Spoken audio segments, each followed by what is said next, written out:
안녕하세요. 저는 어떻게 보면 너무 불행하고 어떻게 보면 또 너무 행복한 그런 사연이 있어 한번 보내봅니다. 저는 이제 올해로 54세에 접어든 딸 하나 둔 여자입니다. 남편은 저와 나이가 같았는데 작은 마을에 같이 살았다 보니 자주 보던 사이였어요. 양가 부모님께서는 망설일 게 뭐 있냐며 20살이 되자마자 결혼을 하게 되었죠. 그렇게 바로 아이가 생겨 21살이란 어린 나이에 아이를 가지게 되었어요. 남편은 마음씨 좋은 부모님 밑에서 자라서 그런지 다른 친구들 남편에 비해 아주 다정스러운 면이 있었던 사람이었습니다. 그렇게 딸을 낳았는데 둘 다 어린지라 딸이 조금은 다르다는 것을 몰랐습니다. 기어다니다가도 자주 부딪히는 날이 많았고 2살 정도 무렵까지도 바로 앞에 있는 물건을 잘 보질 못하였습니다. 어린 우리 부부는 그저 아이가 성장이 느려서 그런가 보다 했어요. 아이는 눈물을 잘 흘리는 편이었고 빛을 보면 유독 눈을 부셔하는 모습도 자주 보였죠. 그러다가 또 어떤 날부터는 눈을 잘 뜨지 못하였고 눈을 자주 깜빡거리는 날도 많아졌답니다. 저희는 그저 아이가 예뻤기 때문에 그런 모습조차 이상하다는 생각보단 그냥 애교 섞인 모습으로만 보았어요. 양가 부모님들도 모두 농사를 지었고 서로 바쁜 때에 번갈아가며 도우시다 보니 손녀가 보고 싶어질 때마다 들르시는 식으로 잠깐 보고 가셨는데 지나가는 길에 들러 한번 쓰다듬어주고 가고 맛있는 거 쥐어주고 가곤 하셨죠. 그러다 아이가 3살이 되었는데도 여전히 벽에 계속 부딪히고 각막 주변 부분들이 점차 뿌옇게 흐려지는 것을 보고 뭔가 조금 이상하다는 생각이 들어서 남편에게 한번 병원을 데리고 가보자고 했어요. 병원에 갔더니 의사 선생님이 왜 이제서야 왔냐고 선천성 녹내장이라고 하시더라고요. 이미 너무 많이 진행이 되어 따로 손 쓸 방법이 없다고 했습니다. 저희 부부는 믿을 수가 없었어요. 의사 선생님을 붙들고 손 쓸 방법이 없다는 게 무슨 말이냐고 앞이 안 보이기라도 한다는 거냐고 물으니 이미 거의 보지 못하고 있는 상태라고 했고 아이가 눈을 자주 깜빡거리거나 빛을 유난히 눈부셔 한다거나 그러지 않았었냐 물으시기에 저희 부부는 그렇긴 했었다며 보통 아이들 대부분 그런 거 아니냐고 하니 그게 녹내장 초기 증상이라고 하시더라고요. 보통 아이들은 그렇게까지 눈을 부셔 한다거나 그러지는 않는다며 방법이 없다고 그냥 아이에게 보이지 않아도 주변 환경이나 상황에 대해 잘 받아들일 수 있도록 빨리 훈련시키는 게 아이를 위한 길이라며 저희를 다독이셨습니다. 그러면서 자기 아내가 사회복지사인데 그런 교육을 지원을 받을 수 있는지 알아봐 주겠다고 하시더라고요. 그래서 아이는 3살 때부터 그 선생님이 오실 때마다 어떤 게 과일인지 어떤 게 물건인지 특히 아궁이 근처에 가지 않도록 걸음수를 세서 그쪽 근처에 가지 않게 살뜰히 보살펴주고 가르쳐 주셨어요. 아이는 너무 어린 나이에 세상을 보지 못했지만 마음으로 세상을 보는 법을 빨리 익혔기 때문에 마음이 아주 단단하고 씩씩하고 밝은 아이로 자랐답니다. 또 다행히 근처에 작은 학교가 있었고 4명 정도 다니는 곳이었기 때문에 아이들이 제 딸인 보미와 잘 놀아주고 일반 친구들처럼 똑같이 대해줬어요. 그런 환경이어서 그런지 보미는 본인이 일반 친구들과는 별로 다를 바 없다고 생각하며 자라왔고 학교 공부도 어렵지 않게 잘 따라갔죠. 그렇게 보미는 선생님과 학우들의 도움으로 대학을 가기로 했답니다. 그치만 저는 반대했어요. 지금까진 그래도 동네에 있었기 때문에 언제든 무슨 일이 있으면 제가 갈 수 있었고 또 동네 분들의 자녀들이었기 때문에 보미에게 도움의 손길을 자처했었지만 그런 보미가 일반 대학을 가게 된다면 너무나도 다른 사람들과 어울릴 수 있을까 또 이상한 사람들에겐 흉측한 일을 당하지 않을까 걱정이 너무 많이 되어서 보미를 말렸습니다. 그랬더니 보미는 언제까지 본인이 부모님 아래에서만 자랄 수 있겠냐고 한번 다녀보고 나도 너무 버거우면 다시 돌아오겠다고 하더라고요. 그리고 알아보니 대학교마다 이런 학생들 옆에 도우미 친구를 붙여줘서 학교 생활에 적응할 수 있도록 도와주는 제도가 있다고 했어요. 저도 그 덕에 조금 안심하고 보미를 보낼 수 있었습니다. 보미는 한 학기를 마치고 오더니 정말 좋은 친구들이 많아서 수업을 듣고 친구들과 수다를 떠는 게 너무나 재밌다고 하더라고요. 보미는 자기와 같은 친구들을 돕고 싶다며 사회복지학과를 갔습니다. 그래서 그런지 보미는 한 달 동안 자기가 사귄 친구들, 그 친구들과 자취방에서 웃고 떠들었던 이야기들, 도우미 친구가 별로 도움 줄 게 없을 정도로 친구들이 잘 도와준다며 너무 고맙고 미안하다며 제잘제잘 떠들었죠. 저도 이 얘기를 들으니까 내가 너무 걱정이 많았구나 싶었습니다. 그러나 보미가 생활권이 좀 넓어졌다 보니 시골에서는 볼 수 없었던 물건들이나 도로 체계 이런 거에선 많이 힘들어했었어요. 이런 부분은 친구들이 계속 붙어 다니며 보미만 돌볼 수 없었기 때문에 여성 장애인 교육 지원 사업에서 한두 달 정도 교육을 받을 수 있게 신청을 해두었죠. 보미는 그렇게 차도와 인도도 구별할 수 있게 되었고 신호 체계에 대해서도 다양한 곳을 다니며 머릿속에 보미만의 지도를 그려나가기 시작했어요. 그렇게 보미는 완전한 성인이 된 듯 보였죠. 이제는 혼자서도 택시도 잘 타고 길도 잘 찾고 카페에 가서 커피도 마시면서 혼자만의 시간을 잘 즐기게 되었답니다. 그렇게 시간이 흘러 어느새 보미의 졸업식이 있던 날이었어요. 졸업식을 마치고 보미는 본인이 즐겨가던 카페로 저를 데리고 갔어요. 거기 갔더니 웬 건장한 청년 한 명 있었는데 그 건장한 청년이 다가오며 어머니 안녕하세요. 저는 보미 남자친구 하윤기라고 합니다. 라고 말을 하는 게 아니겠어요. 저는 너무 놀라서 보미에게 보미야 남자친구 있다는 이야기는 안 했잖아. 어떻게 된 거야? 라고 했더니 보미는 제가 있는 쪽을 바라보며 내가 남자친구 생겼다고 하면 엄마가 당연히 이상한 사람일 거라며 의심부터 했을 거잖아. 잘 만나고 있다는 거 보여줄 수 있을 쯤 되면 인사를 시켜주고 싶었어. 라며 생긋 웃었습니다. 일단 저는 딸의 남자친구를 찬찬히 살펴보았는데 다리가 하나 부러진 것도 아니고 그렇다고 키가 작은 것도 아니고 그렇다고 비실비실하니 자기 몸 하나 건사하지 못하겠다 이런 것도 아니고 오히려 키도 크고 건장하니 요즘 여자들이 딱 좋아할 만한 그런 사람이었습니다. 이런 사람이 왜 우리 보미를 만날까 의심이 드는 건 엄마의 당연한 마음이라 생각해요. 저는 그래서 윤기에게 물었어요. 언제부터 둘이 만나게 된 건가요? 라고 물으니 윤기는 반짝이는 눈동자로 저를 보며 이제 1년 정도 되었습니다, 어머니. 하며 다정스럽게 이야기를 하더라고요. 처음 만나는 어른한테 살갑게 웃는 모습을 보니 저도 기분은 좋았습니다. 저는 다시 윤기에게 어떻게 만나게 된 건가요? 보미가 윤기 씨에 대해선 정말 한마디도 안 해서 아무것도 모르거든요. 이렇게 이야기를 하니 윤기는 전에 혹시 여성장애인 교육 지원 사업 지원하신 거 기억나시나요? 라고 물어보더라고요. 그래서 그럼요. 기억하고 말고. 그런데 그건 왜? 라고 대답했어요. 윤기는 그때 그 기관에서 일하시던 분이 제 친한 친구인데 글쎄 상견례 날이 갑자기 바뀌었다며 대타도 없다고 하소연을 하더라고요. 그래서 교육 내용을 들어봤더니 저도 충분히 할 수 있는 내용들이어서 그럼 맛있는 거 사줘라 하며 제가 나갔었죠. 이야기를 마치고 쑥스럽게 웃더니 그렇게 보미를 처음 봤는데 정말 첫눈에 반해버렸어요. 새하얀 얼굴에 눈은 반쯤 내리깔고 있었죠. 정말 누가 말을 안 했다면 그냥 일반 사람이랑 똑같다고 생각했을 거예요. 그러면서 목을 한번 가다듬더니 말을 이어나갔죠. 그렇게 그날 집 근처 3km 근방을 돌아다니며 위치를 제대로 파악하고 안전하게 이동할 수 있도록 교육을 했습니다. 저는 문득 이 말을 듣고 나니 궁금하더라고요. 그럼 혹시 나이가 어떻게 되나요? 내가 시골에서만 자라 어른들만 보니 젊은이들 나이를 구별을 잘 못해서. 그리고 사회복지사 일을 하고 있는가 보네요. 라고 물었더니 윤기는 저는 지금 30살이에요. 조금 나이가 많죠?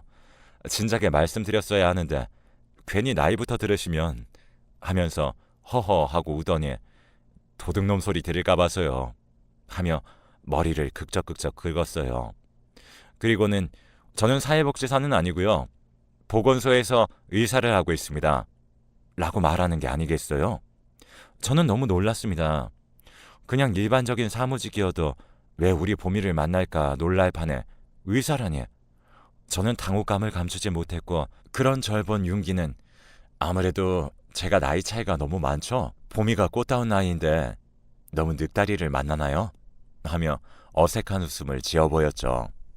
저는 윤기에게 그게 아니고 이런 말이 어떻게 들릴지 모르겠지만 의사 정도면 정말 더 괜찮은 사람들 많을 텐데 호기심 때문에 연애하는 정도라면 봄이를 위해서라도 빨리 정리를 하는 게 나을 듯한데 라며 말끝을 흐렸죠. 봄이는 엄마 그런 말을 어떻게 쉽게 꺼내?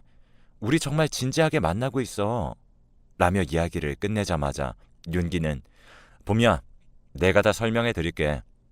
너무 어머니께 그러지 마 하며 저를 진지한 눈빛으로 보더니 어머니 그런 생각 충분히 드실 거라고 생각해요. 저는 흠이 많은 사람입니다 라고 대답을 하더라고요. 그래서 저는 일단 제가 말을 편하게 할게요. 봄이에게 당신 같은 사람이면 너무나 완벽한 사람이네. 하지만 콩깍지가 씌어 있을 때 돌봐주고 챙겨주는 게 별거 아니지만 그걸 평생 한다는 건 정말 쉬운 일이 아닐 걸세. 내 딸이지만 가끔 나도 체력이 안 될 땐 힘든 생각도 드니깐 말이야 라고 말을 했어요. 그랬더니 윤기는 슬프게 웃어 보이며 어머니 저는 사실 어렸을 때 부모님이 가정폭력으로 이혼하시고 절 데려간 어머니마저 생계가 어렵다며 고아원에 보내셨어요. 거기서 저 같은 친구들과 어울렸죠. 또 고아원 원장님이 중요하기 때문에 못된 원장님이 있는 곳에 가게 되면 아파서 죽을 것 같아도 돈 아깝다며 제대로 된 치료도 안 해주는 것을 봤어요. 그제 저는 열심히 공부해서 의사가 되어야겠다 생각했답니다. 저는 그 말을 듣자마자 눈물이 핑 돌더군요. 그런 속사정이 있을지 상상도 못했으니까요. 그래서 윤기의 손을 잡고 얼마나 힘들었겠냐며 다독여 주었어요. 윤기도 그런 절 보며 어머니 정말 이렇게 따뜻하게 대해주신 건 어머니가 처음이세요. 다들 제 직업은 좋아했지만 저라는 사람 자체에 대해선 부정적인 사람들이 많았거든요.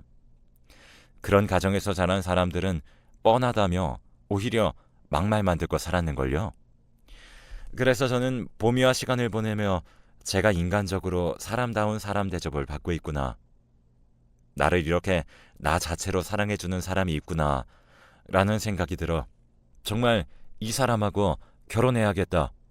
이 은혜를 평생 갚고 살아야겠다고 그렇게 다짐했어요. 라고 말을 했습니다. 전 너무 당황했어요. 결혼? 방금 결혼이라고 말했나? 그래도 너무 섣부른 것 같은데 조금 더 연애를 해보고 결정하는 것도 늦지 않을 것 같네만은. 제가 윤기에게 걱정스러운 말투로 이야기를 했죠. 윤기는 어머니 저 봄이를 알고 지낸 지는 2년이 조금 넘었고 사귄 지 1년입니다. 봄이가 저에게 마음의 문을 잘 열지 않아 설득하는데도 오래 걸렸고 그렇게 어렵게 사귀고 나니 봄이라는 사람과 보내는 한 시간 한 시간을 내가 너무 소중하게 생각하며 보내고 있다는 걸 느꼈어요. 그건 봄이도 마찬가지고요. 그래서 제가 오히려 6개월 전부터 어머니께 인사드리고 싶다고 정식으로 인사드리고 빨리 봄이를 데려오고 싶다고 재촉했죠. 그래서 이 자리도 만들게 된 거예요. 당장 허락해달라는 건 아니지만 전 정말 봄이 없으면 안 돼요. 라고 이야기를 했습니다. 전 생각을 해보겠다고 대답을 했고 우린 헤어졌죠. 그렇게 전 집에 와서 윤기의 이야기를 다시 생각했죠. 윤기는 진심으로 봄이를 사랑하고 있다는 게 느껴졌었고 봄이를 케어하기 위해 시각장애인 교육도 따로 받고 있는 데다가 관련 지도사 자격증이 있으면 공부하기도 하며 적극적으로 봄이를 케어하기 위한 노력을 하고 있다는 게 제 마음에 왠지 모르게 안심이 되었죠. 남편에게도 말을 했더니 얼굴을 보고 이야기를 더 해봐야겠지만 들어만 봐서는 우리 봄이에게 더할 나위 없이 좋은 남편인 것 같다며 남편도 한시름 놓는 듯 보였죠. 그렇게 윤기는 저와 만난 지 일주일밖에 안 됐는데 바로 집으로 찾아왔고 그날부터 윤기가 가족처럼 여겨졌었죠. 봄이도 그렇고 윤기도 그렇고 결혼식은 부모님만 괜찮다면 올리고 싶지 않다고 하더군요. 저희 부부도 사실 작은 시골 마을에서만 평생을 지내왔기 때문에 딱히 결혼식을 해야 하나 싶은 생각을 해왔지만 윤기와 보미의 결정은 조금 의아하긴 했었어요. 윤기는 자기도 고아처럼 자라서 부를 친척도 가족도 없어서 오히려 결혼식을 하지 않는 걸 싫어하실까 하며 걱정했다고 하더군요. 보미도 어차피 자기는 보지도 못하는 결혼식인데 하지 않는 거랑 똑같이 않냐며 웃어 보였어요. 그렇게 윤기와 보미는 보미가 23살이 되고 8개월 후 혼인신고를 하여 정식 부부가 되었답니다. 워낙 윤기가 잘 돌볼 거라고 믿기도 했고 보미도 홀로 서기를 완전하게 한 상태여서 궁금하긴 했지만 전화를 할 수가 없었어요. 그렇게 5개월 후 설날이 되었고 부부가 되어서는 첫 명절이 되었어요. 저는 너무 들뜬 마음으로 사위가 오는 첫 명절이라 정말 비싼 소갈비찜도 하고 윤기가 평소에 좋아한다던 잡채도 하고 상다리가 부러지게 준비를 했습니다. 그렇게 부부가 되어 처음 인사드리러 오는 윤기와 보미는 뭔가 모르게 이질감이 들더라고요. 어색하게 웃는 윤기와 왠지 모르게 낯빛이 어두워 보이는 보미였어요. 그래서 저는 일단 윤기와 보미에게 인사를 받고 반찬 나르겠다며 살갑게 들어오는 윤기에게 혹시 보미랑 오는 길에 싸웠나?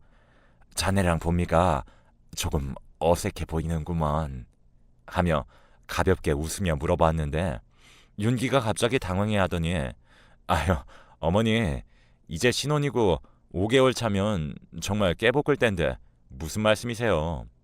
그냥 서로 먼 길 오느라 조금 피곤해서 얼굴이 굳어 있었나 봐요. 그치 보미야? 하며 보미 쪽으로 말을 하더군요. 고개를 돌려서 봤더니 보미도 그래 맞아. 엄마 피곤해서 그래. 신경 쓰게 해서 미안해. 라고 대답을 하더라고요. 그래서 저는 제가 좀 예민했나 보다 했어요. 그렇게 별일 없이 명절이 지나갔지만 보미와 윤기가 떠나고 나서도 뭔가 이상하다는 느낌이 지워지질 않았죠. 명절 내내 둘이 주고받는 대화도 이상하고 계속 보미의 안색이 좋지 않았던 것도 이상했어요. 저는 다음날 보미에게 보미야 혹시 하서방하고 무슨 일이 있는 건 아니지? 라고 전화했더니 보미는 제 전화를 기다렸다는 듯 봤더니 엄마 나 좀 살려줘. 제발 엄마 나 살고 싶어 하면서 절규를 하듯 우는 게 아니겠어요. 보미에게 처음 듣는 절규는 제 가슴을 찢어놓기에 충분했어요. 저는 더듬거리며 보미야 살려달라니 차근차근 이야기를 해. 무슨 일이야? 그랬더니 자기를 좀 데리러 오라더군요. 그래서 남편과 불이 나게 갔더니 정말 기가 막혔어요. 처음에 신혼집이라고 보여줬던 집과는 전혀 다른 곳이었는데 반지하에 위생관리도 전혀 되어 있지 않은 곳이었습니다. 저는 너무 당황해서 보미에게 물어보니 그건 아마 여동생이 사는 집 같다고 하는 겁니다. 그래서 여동생이라니 하서방 외아들로 자랐다고 하지 않았어? 이게 다 무슨 소리야? 하는 순간 윤기가 들어오는 겁니다. 장모님, 장녀는 여기에 무슨 일이세요? 하며 당황한 기색을 비추더라고요. 제 남편은 윤기에게 독이 오른 목소리로 자네 솔직하게 말해야 되네. 이곳에 보미가 있는 게 무슨 이유인가? 라고 물었더니 윤기는 아버님 진정하세요.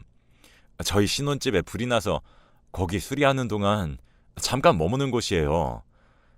너무 누추하죠. 어머님이랑 아버님이 너무 걱정하실까봐 제가 말씀을 못 드렸었네요.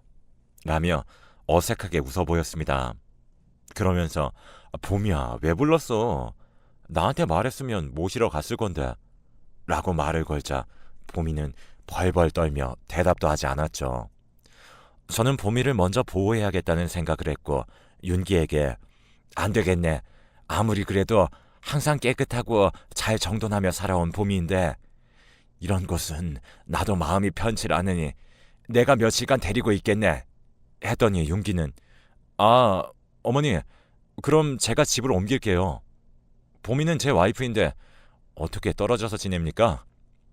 전 하루라도 봄이 안 보면 힘들어요. 너무 그리울 것 같아요. 드디어 저에게 가족이라는 울타리가 생긴 것만 같았는데 어떻게 봄이를 데리고 가셔요? 제가 요즘 너무 바빠서 집을 신경 못 썼어요. 잘 치우고 봄이도 더 좋은 곳으로 살 수 있게 많이 신경 쓸게요. 하며 제 손을 어루만지더라고요. 긴가민가 했어요. 그때 갑자기 아까 봄이에게 들은 말이 생각났어요. 봄이가 아까 신혼집이 여동생 집이라고 하는데 이건 또 무슨 이야기인가? 그랬더니 윤기는 아 진짜 이러면서 낯빛이 달라지는 거 있죠? 뭐 어디까지 들으신 건데요? 라며 거칠게 툭툭 내뱉더라고요. 저는 그런 윤기의 모습에 무서움을 느낄 정도였습니다. 남편은 늘 침착하던 사람이었고 남편이 윤기에게 말을 했습니다. 다 들었네. 자네 어쩜 그렇게 뻔뻔스럽나? 그러니 데려가겠다는 걸세. 비키게! 했더니 윤기가 갑자기 눈빛에서 레이저가 나오는 듯 저희를 쏘아보더니 그걸 다 알면서 데려가겠다는 거예요? 나 참 인정머리도 없으시네. 하며 집안의 물건들을 집어 던지기 시작했어요. 저희는 얼른 자리를 피해야겠다고 생각했고 바로 집으로 출발했습니다. 그렇게 집에 오는 길에 들은 얘기는 충격적이었습니다. 신혼집에 들어가 생활을 하고 있었는데 나이가 조금 지긋해 보이는 여자가 들어오더랍니다. 믿기진 않았지만 여동생이라고 소개를 했답니다. 봄이가 눈이 보이지 않으니까 어떤 말을 해도 믿을 거라고 생각을 했었던 것 같아요. 봄이가 했던 말을 정리해보자면 알고 지내던 기간 동안 윤기는 연애를 하다가 결혼을 했던 것 같습니다. 그렇게 신혼을 즐기고 얼마 안 됐을 때 윤기의 아내가 만성 신부전증을 앓게 되어 투석을 하게 되었다고 합니다. 윤기는 자기 보건소에서 여러 가지 검진을 해준다는 이유로 갑자기 봄이에게 검사를 진행했고 신장 기증자가 될 수 있었겠다라고 생각했는지 사귀자고 덤벼들었다고 합니다. 봄이는 윤기가 결혼을 했는지도 몰랐었고 워낙 사귀던 내내 잘해주던 사람이라 의심도 못했다고 했죠. 그렇게 결혼하고 나서 바로 입원을 시켰다고 합니다. 그런데 봄이가 의사와 간호사님께 안 하고 싶다고 거절 의사를 보였고 의사와 간호사님도 본인의 의사가 없는 분을 할 수 없다며 돌려보냈다고 합니다. 봄이는 부모님께 돌아가고 싶다고 했지만 윤기와 그 여자는 갖은 협박을 하면서 눈도 안 보이는 봄이에게 집안일을 시켰고 제대로 청소도 안 하면 때리기도 했다고 해요. 그러다 명절이 되었고 윤기는 조금이라도 입을 잘못 놀리면 무슨 짓을 할지 모른다고 했습니다. 그래서 봄이는 집에 왔던 내내 불안해 보였고 안색이 안 좋았던 거죠. 그렇게 다시 윤기와 집으로 돌아갔는데 그 여동생이라고 소개했던 여자가 한시가 급한데 더는 못 기다리겠다며 반지하에 가두고는 어차피 눈도 안 보이는데 이런 데서 지내라며 자신들의 계획을 이야기했다고 합니다.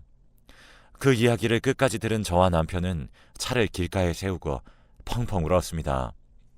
이제야 우리 봄이가 좋은 남자 만나서 행복하게만 살고 있다고 생각했는데 그런 나쁜 놈에게 걸려다니 마음이 갈기갈기 찢어지는 느낌이 들었죠. 어떻게든 벌받게 해주겠다는 생각이 들 때쯤 봄이에게 전화가 왔습니다. 모르는 번호였죠. 증거라도 모을 수 있을까 하여 녹음 버튼을 누르고 전화를 받았어요. 그 여동생 집에서 가끔 집안일을 도와주던 사람인데 혹시 봄이 핸드폰인지 묻더라고요. 알고 보니 가사 일을 도우던 아가씨는 자신의 여동생이 시각장애인이었고 봄이를 보곤 여동생이 많이 떠올랐다고 합니다. 그런데 거기 있던 늙은 아줌마와 윤기 씨의 행동에 조금 수상했고 혹시 몰라 몰래카메라를 설치했다고 하죠. 그렇게 아가씨는 증거들을 따로 모아두고 있었던 차에 우연히 몰래카메라에서 봄이를 교통사고로 위장해서 사고를 내고 뇌사자로 만들면 충분히 가능하다며 이런 이야기를 듣게 되었다고 합니다. 그렇게 아가씨가 모은 증거들로 윤기와 그 여동생이라고 소개했던 사람, 그러니까 윤기의 진짜 아내 되는 사람은 현재 징역에 살고 있고 신장투석을 받고 있던 아내는 제대로 된 치료를 받지 못해 명을 달리했다고 합니다. 그렇게 저희에게 새로운 삶을 찾아준 아가씨는 가끔 저희 집에 봄이를 보러 놀러 오곤 한답니다. 그 아가씨가 했던 마지막 말에 마음이 뭉클해 그 아가씨의 말을 전하며 사연을 마치려고 합니다. 어머니, 제 여동생도 그렇게 하늘나라로 갔어요.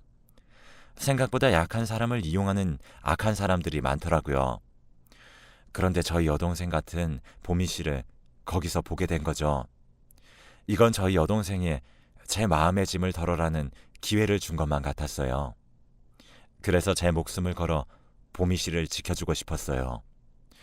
제 동생은 억울하게 하늘나라로 갔지만 보미 씨가 살아있어서 저는 그게 너무 고마워요. 아마 보미 씨까지 그렇게 보냈다면 저는 죄책감에 이미 어딘가에 뛰어내렸겠죠. 그래서 보미 씨는 제 생명의 은인이기도 합니다.